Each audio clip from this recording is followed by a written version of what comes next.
divorce doesn't have to destroy your company. In fact, Florida judges almost never want to split a thriving business in half. In many cases, you get to keep the business outright. You just have to find another way to give your spouse that value. Today, I'll show you the practical paths that protect your company: asset swaps, buyouts, and structured payouts. We'll also cover why co-ownership and forced sales are rare, last resort outcomes. I'm Augusto, a Florida family law attorney in Miami. I've been helping business owners craft divorce settlements that protect company operations for over 16 years. If you're afraid you'll be forced to sell your company or stuck co-owning it with your ex, take a breath. Here's what we're going to cover. First, asset swaps, the most elegant way to keep the business untouched. Second, buyouts, lump sum, or more commonly, installments that match cash flow. And third, the last resorts, co-ownership and sale and how to avoid them. Then we'll wrap up with a strategy and communication approach that turns I want half into a workable win-win.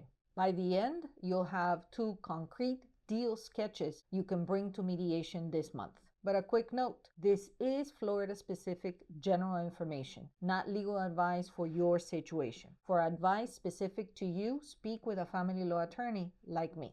I've been building this video series on divorce for business owners in Florida. In episode 2, we drew the line between marital and separate property. In episode 3, we demystified valuation so the numbers reflect your cash reality, not fear. Now in this video, we'll answer how you split value without killing the business. Here are 5 things to know before we begin. Owners usually keep the company. Buyouts are common and often paid over time and not one giant check. You can trade assets instead of cash: a house, a retirement, investments. Co-ownership with an ex is uncommon and risky, and forced sales are last resorts. Courts try hard to avoid them. So let's start with the option most owners overlook and most spouses actually like: trade value, save the company. Here's what surprises people. You might not need to write a big check at all. In many Florida cases, the cleanest outcome is an offset or an asset swap. You keep the business, your spouse receives more of other marital assets to balance the ledger. Think of your marital estate as one big pie: house equity, retirement accounts, investments, vehicles, cash, plus the marital portion of your business. Instead of splitting every slice down the middle, you each take different pieces that add up fairly. Picture this. Say the marital portion of your business is valued at $400,000. You keep the entire business. To offset that value, your spouse takes $250,000 more in house equity plus $150,000 extra from retirement accounts. Done. No payments.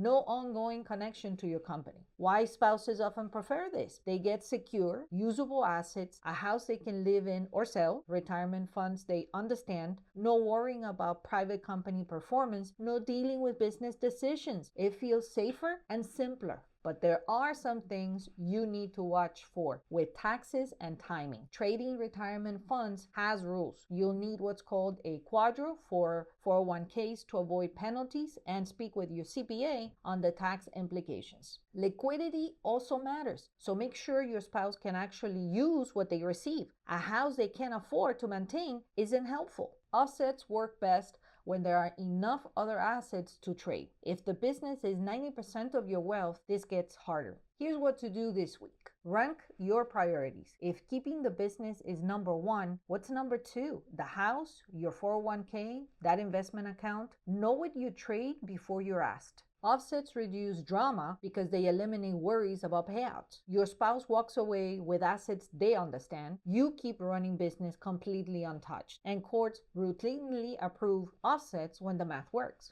Keep 100% of the company, pay fair value. The next most common path in a divorce with a business is a buyout. You keep the entire business. You pay your spouse for their share of the marital portion. 2 ways this happens. A lump sum buyout: if you've got liquidity, you can pay the agreed amount at once, maybe from savings, maybe from refinancing a property, and in some cases, an SBA loan or bank financing. The upside is, again, a clean break with 0 ongoing connection. Any loan is between you and the lender and not you and your ex. But let's be real. Most owners are asset rich and cash tight. That's where structured buyouts come in. These can be set up in a lot of different ways. You could pay over time in chunks that match your cash flow. That could look like monthly payments for 5 years or quarterly payments if you have longer cash cycles. If your business has seasonal cycles, adjustments can be made for that seasonality. A CPA, for example, might even make a single annual payment in April after busy season. Just know that buyouts often come with safeguards like liens on the business and life and disability insurance on you if you don't already have it. And one other crucial point,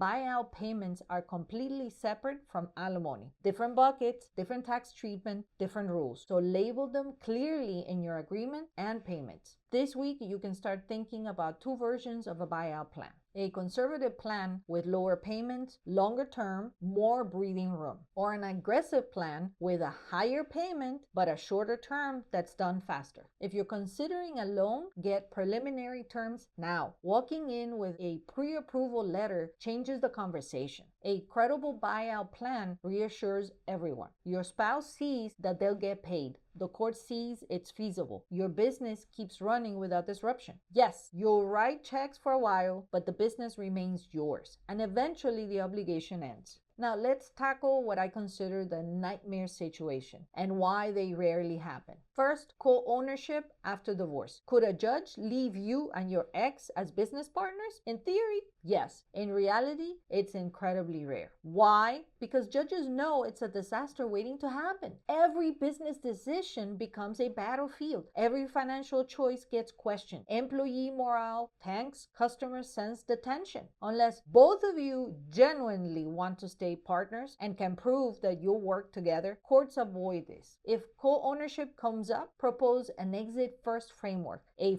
firm 12 to 24 months deadline to buy each other out. Clear rules about who decides what in the meantime. You appoint a neutral tiebreaker for disputes and have an automatic valuation and sale triggered if the buyout deadline passes. Now, what about a forced sale? Will a court make you liquidate? Maybe, but generally only when there's literally no other fair option. No assets to offset, no feasible buyout. Both sides are completely deadlocked. Courts know that fire sales destroy value. They hurt both spouses, they eliminate jobs, they damage the community. So judges will typically try everything else first. But you can avoid these extremes. Come prepared with concrete alternatives. An asset offset plan with 2 workable packages. Your buyout plan with real numbers, maybe even a hybrid, a partial offset, a partial payment. Show the court how value can be delivered without wrecking anything. When you lead with solutions, worst-case scenarios fade away. Courts can adopt practical paths when you put them on the table.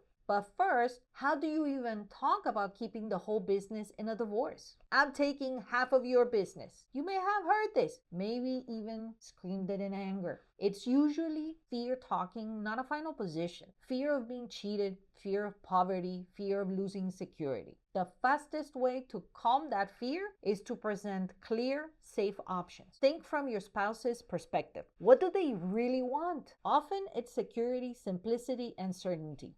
For an asset swap, emphasize they get solid, understandable assets. Many are liquid or immediately useful. They have no risk tied to future business performance. No dealing with business decisions. Complete separation. For a structured buyout, emphasize they get predictable payments with clear end dates. Their security through liens and insurance, and specific remedies if problems arise. Don't say trust me. Say here's how you're protected. Many times, these will be presented at mediation. It's a neutral ground with professional guidance. You focus on solutions. And ultimately, it's clarity that converts emotion into agreement. When proposals are understandable, secure, and fair, deals close and businesses survive. Now, let's recap what you're taking away from this video. In a divorce, owners typically keep the business, and there are 3 ways to deliver your spouse's share. Asset swaps are where you trade other marital assets to offset business value. Buyouts are where pay them their share now or over time, structured to fit your cash flow. And the last resort, co-ownership or a forced sale, are rare when you bring solid alternatives. Strategy matters. Present benefits from your spouse's perspective. Security, simplicity, and predictability. Close deals. That's how you protect your company and still reach a fair settlement. Want templates to make this easy? Grab the free Florida Business Owner Divorce Readiness Kit. Inside, you'll find planners to help you track the assets and cash flow, and communication templates to help keep things calm. Download it now with the link in the description. You may have clicked on this video worried about being stuck as partners with your ex. But now you have options, real, workable, court-approved options. You can trade assets and walk away clean. You can structure payments that match your reality. You can present two solid paths instead of one fear. And if someone insists on the nightmare scenarios, you're ready to show why your plan works better. For them, for the kids, for everyone. Lead with clarity. Lead with security. Lead with a plan. That's how owners keep control with dignity. You've learned how to keep the business and pay fairly. Next, let's keep support fair and sustainable. In my next video, we'll cover alimony and child support for business owners. What counts as income? How do you align payments with cash flow? What structures won't choke your company? Until then, I'm Augusto. Grab your readiness kit below, and I'll see you soon.